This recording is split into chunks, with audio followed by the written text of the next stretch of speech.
First வந்து white sauce பண்ண போகிறோம்.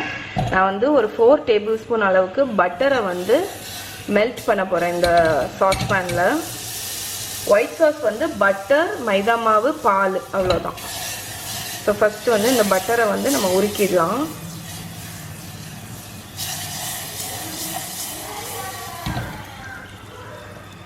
ஸோ பட்டர் உருகிட்டு இருக்கும்போதே நான் வந்து 4 டேபிள் ஸ்பூன் ஈக்குவல் அமௌண்ட்டு, இப்போ 4 டேபிள் ஸ்பூன் பட்டர்னா 4 டேபிள் ஸ்பூன் மைதா மாவு. ஸோ இப்போ வந்து பட்டரும் மைதா மாவும் நல்ல பேஸ்ட் மாதிரி ஆயிடுச்சு. இப்போ நான் இதில் வந்து பால் விட போகிறேன். கொஞ்சம் கொஞ்சமாக விட்டு கிண்டணும், இல்லைன்னா கட்டி தட்டிடும். அதனால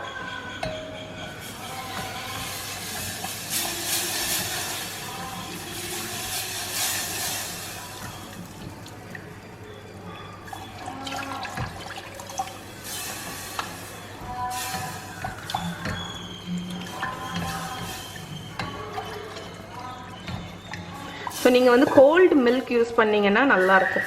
இந்த டைமில் நம்ம சீசனிங் போட்டுருவோம். ஸோ ஃபஸ்ட்டு வந்து சால்ட்டு, பெப்பர் பவுடர். நான் இன்றைக்கி வந்து ஒயிட் பெப்பர் யூஸ் பண்ணுறேன். நீங்கள் வந்து நார்மல் பெப்பர் கூட யூஸ் பண்ணிக்கலாம். வந்து சாஸில் டிப் பண்ணிவிட்டு எடுத்துகிட்டு இப்படி ஒரு லைன் போட்டிங்கன்னா அந்த 2 லைனும் இதாகக்கூடாது, மர்ஜ் ஆகாமல் இருக்கணும். இப்படி லைன் போடும்போது இதுதான் வந்து ஒயிட் சாஸ் ரெடி ஆகிடுச்சுங்கிறதுக்கு அர்த்தம். நம்ம இப்போ மீட் சாஸ் பண்ணிடலாம். மீட் சாஸ்லாம் பெருசாக ஒன்றும் இல்லை. நீங்கள் வந்து சிக்கன் அரைச்ச சிக்கன் கூட போட்டு பண்ணலாம். பட் நான் குக் பண்ண சிக்கன் லெஃப்ட் ஓவர் இருக்கும்ல, அதை உதுத்து போட்டு தான் பண்ண போகிறேன். ஸோ இப்போ வந்து ஆலிவ் ஆயில் ஊற்றிருக்கேன். அது ஹாட் ஆகிட்டு ஸோ இதில் வந்து பூண்டு, தக்காளி, வெங்காயம், கேரட் இவ்வளோ கட் பண்ணி வச்சுருக்கேன். எல்லாத்தையும் ஒன்றாவே போட்டுற போகிறேன். ஸோ ஒன்றா போட்டு நம்ம சாட்டே பண்ணலாம். தக்காளி வந்து யூஸ்வலாக அரைச்சி போடுவாங்க, பட் நான் வந்து கட் பண்ணி போட போகிறேன். ஏன்னா இது வந்து குக் ஆகும்போதே உங்களுக்கு வந்து ஓரளவுக்கு சாஸியாக தான் வரும். அதனால் நான் வந்து இது கட் பண்ணி தான் போடுறேன். ஸோ இப்போ இதை வந்து கரெக்டாக நம்ம ஒன்றா போட்டிருக்கிறதுனால ஒரு 5 நிமிஷம் போல் நல்லா வதக்கி விடணும். அப்போ தான் அந்த பச்சை வாடை போகும். ஸோ வதங்கினதுக்கப்புறம் காணிக்கிறேன். வதங்கும் போதே கொஞ்சம் உப்பு போட்டுடலாம். அப்போ வந்து டக்குன்னு வதங்கிடும் உங்களுக்கு. ஓகே, இது வதங்கி முடிச்சோன்னே காணிக்கிறேன். ஸோ இப்போ நான் வந்து வெஜிடபிள்ஸ், தக்காளி எல்லாமே மசிஞ்சாச்சு. நான் வந்து இந்த ஸ்டேஜ்லேயே மற்றதெல்லாம் ஆட் பண்ணிவிட்டு நம்ம கொஞ்சம் தண்ணி ஊற்றி மிக்ஸ் பண்ணி கொதிக்க விட போகிறோம். அதனால் இப்போ இது நல்லா குக் ஆனோன்னே நீங்கள் குக் பண்ணி வச்ச சிக்கன் வேக வச்சு போடலாம். இல்லைன்னா உங்கள்கிட்ட வந்து தந்தூரி சிக்கனோ இல்லைன்னா கிரில்டு, தந்தூரி மெயினாக தந்தூரியை விட கிரில்டு சிக்கன் நீங்கள் பண்ணது ஏதாவது லெஃப்ட் ஓவர் இருக்குது அப்படின்னா அதை கூட போடலாம். இல்லைன்னா ஜஸ்ட் சால்ட் போட்டு பாயில் பண்ண சிக்கனை கூட உதுத்து நீங்கள் போடலாம். ஓகே, இப்போ சிக்கனை போட்டு மிக்ஸ் பண்ணியாச்சு. இப்போ இதில் சீசனிங் போட்டுடலாம். சில்லி ஃப்ளேக்ஸ், பேசில். ஸோ இதெல்லாம் தான் typical pasta seasoning. Oregano. So எப்போவுமே ஒரு கண்டெய்னர், நீங்கள் அடிக்கடி பாஸ்தா பண்ணுவீங்க அப்படின்னா ஒரு கண்டெய்னர் பேசில், ஆரிகானோ அதெல்லாம் வாங்கி வச்சுக்கோங்க. ஏன்னா இதெல்லாம் தான் அந்த மனம் உங்களுக்கு தர்றது. ஓகே, ஸோ இந்த சீசனிங் போட்டு மிக்ஸ் பண்ணதுக்கப்புறம் கொஞ்சம் கெச்சப் போடணும்.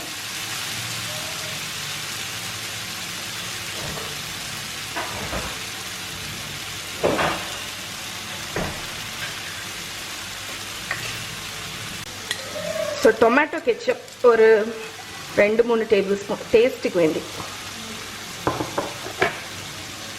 அதுக்கப்புறம் சாஸ் ரெடி பண்ண ஒரு 1/2 கப் தண்ணி, கொஞ்சம் பிளாக் பெப்பர் பவுடர். நம்ம சால்ட் ஆல்ரெடி போட்டாச்சு. இதை டேஸ்ட் பண்ணி பார்த்துட்டு உங்களுக்கு சால்ட் வேணும் அப்படின்னு நினச்சிங்கன்னா சால்ட் போட்டுக்கலாம். ஓகே, இப்போ வந்து இதை வந்து ஒரு 5 நிமிஷம் கொதிக்க விட்டிங்கன்னா உங்களுக்கு வந்து இன்ஸ்டன்ட் சிக்கன் லசானியாக்குள்ள சாஸ் வந்து ரெடி ஆயிடும். நான் அதை டேஸ்ட் பார்த்துட போகிறேன். கொஞ்சம் உப்பு மட்டும் போடணும்.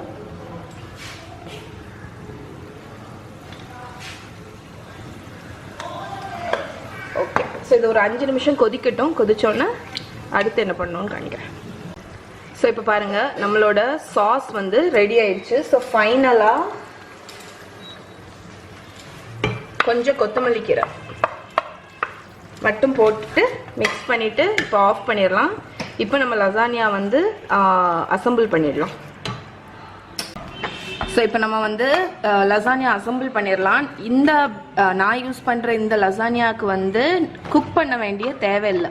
ஸோ இது வந்து நோ குக் லசானியா மாதிரி, அதனால தனியாக இதை நான் குக் பண்ணல. சம்டைம்ஸ் நீங்கள் வேறு பிராண்ட் யூஸ் பண்ணுறீங்க அப்படின்னா உங்களுக்கு வந்து தனியாக குக் பண்ண வேண்டியிருக்கும். ஸோ ஒரு பேக்கிங் டிஷ் எடுத்துக்கோங்க. இதில் வந்து ஸோ ஃபஸ்ட்டு வந்து ஒரு லேயர் வந்து சாஸ் விட போகிறோம்.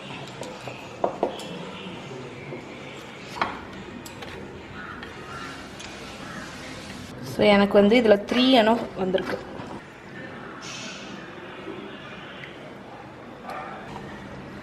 இப்போ ஒரு லேயர் இந்த டொமேட்டோ சிக்கன் சாஸ், கொஞ்சம் சீஸ், மோசரல்லா சீஸ் இருக்குல்ல, நம்ம பீஸா சீஸ், அது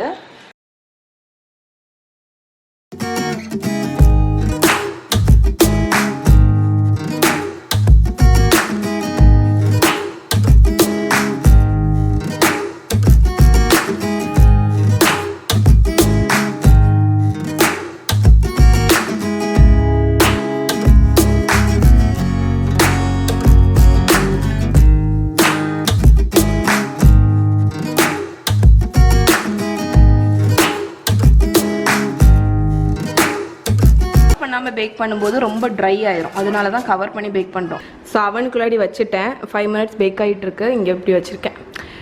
ஸோ நான் வந்து 40 மினிட்ஸ் செட் பண்ணியிருக்கேன். 40 மினிட்ஸ் முடியும் போது ஒரு 5-8 மினிட்ஸ் இருக்கும்போது 5 to 8 மினிட்ஸ் இருக்கும்போது ஃபாயிலை ரிமூவ் பண்ணிவிட்டு பேக் பண்ணுவேன். அப்போ நம்ம சீஸ் வந்து மேலே நல்ல அந்த யூஸ்வலாக லசானியாக்குள்ளே அந்த டாப் கோல்டன் க்ரஸ்ட் இருக்குல்ல, அது கிடைக்கும் உங்களுக்கு. நான் வெளியே எடுத்துட்டேன். வெளியே எடுத்ததுக்கப்புறமும் சைடில் நல்லா ஹாட்டாக இருக்குது. ஸோ எப்போவுமே லசானியா வந்து உங்களுக்கு பைப்பிங் ஹாட்டாக நீங்கள் சர்வ் பண்ண முடியாது. ஸோ இது வந்து கொஞ்ச நேரம் அப்படி கூல் ஆகட்டும், ஒரு 5 மினிட்ஸ் அப்படி செட்டில் ஆகட்டும். அப்போ தான் கட் பண்ணும்போது க்ளீன் சைஸஸாக வரும். ஸோ நான் கட் பண்ணும்போது உங்களுக்கு காணிக்கிறேன்.